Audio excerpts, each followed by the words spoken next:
ಕನ್ನಡ ಸಾಹಿತ್ಯ, ಸಂಸ್ಕೃತಿ, ಪರಂಪರೆ, ಈ ರೀತಿ ಕನ್ನಡ ಅಸ್ಮಿತೆಯ ಬಗ್ಗೆ ನಮ್ಮ ವಿದ್ಯಾರ್ಥಿಗಳನ್ನು ಗುರಿಯಾಗಿಸಿಕೊಂಡು ಅವರಿಗೆಲ್ಲ ನಮ್ಮ ಕರ್ನಾಟಕದ ಶ್ರೇಷ್ಠತೆಯನ್ನು, ಭವ್ಯತೆಯನ್ನು ಪರಿಚಯಿಸುವ ಉದ್ದೇಶದಿಂದ ಈ ಥರ ನಿರಂತರವಾಗಿ ಈ ಒಂದು ನವೆಂಬರ್ 1ರಿಂದ ನಮ್ಮ ಕನ್ನಡದ ರಾಷ್ಟ್ರಕವಿ ಕುವೆಂಪು ಅವರ ಏನು ಜನ್ಮದಿನ ಇದೆ, ಡಿಸೆಂಬರ್ 29ರವರೆಗೆ 2 ತಿಂಗಳ ಕಾಲ ನಿರಂತರ ನಮ್ಮ ತಾಲೂಕಿನ ಎಲ್ಲ ಶಾಲಾ ಕಾಲೇಜುಗಳಲ್ಲಿ, ವಿವಿಧ ಸಂಘ ಸಂಸ್ಥೆಗಳ ವೇದಿಕೆಗಳಲ್ಲಿ ಈ ರೀತಿಯ ಕಾರ್ಯಕ್ರಮಗಳನ್ನು ಹಮ್ಮಿಕೊಂಡು ಬರ್ತಾ ಇದ್ದೇವೆ. ಅದೇ ರೀತಿಯಾಗಿ ಬರೀ ಈ ರೀತಿಯ ವಿಶೇಷ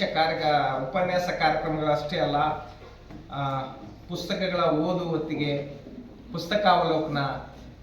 ಕವಿಗೋಷ್ಠಿಗಳು ಮತ್ತು ಸಾಹಿತ್ಯ ಸಮ್ಮೇಳನದಂಥ ವರ್ಷಕ್ಕೊಮ್ಮೆ ಮಾಡ್ತಕ್ಕಂಥ ಸಾಹಿತ್ಯ ಸಮ್ಮೇಳನ ಇರಬಹುದು, ಈ ರೀತಿ ಅನೇಕ ಕಾವ್ಯ ಕಮ್ಮಟ, ಈ ರೀತಿಯಾಗಿ ಅನೇಕ ಕಾರ್ಯಕ್ರಮಗಳನ್ನು ನಮ್ಮ ಪರಿಷತ್ನಿಂದ ಹಮ್ಮಿಕೊಂಡು ಬರ್ತಾ ಇದ್ದೇವೆ. ಮತ್ತು ಮಕ್ಕಳಲ್ಲಿ ಕೂಡ ಹಲವಾರು ಪ್ರತಿಭೆಗಳಿವೆ. ಪ್ರಬಂಧ ಸ್ಪರ್ಧೆ, ಭಾಷಣ ಸ್ಪರ್ಧೆ, ವಿಶೇಷ ಸಂದರ್ಭಗಳಲ್ಲಿ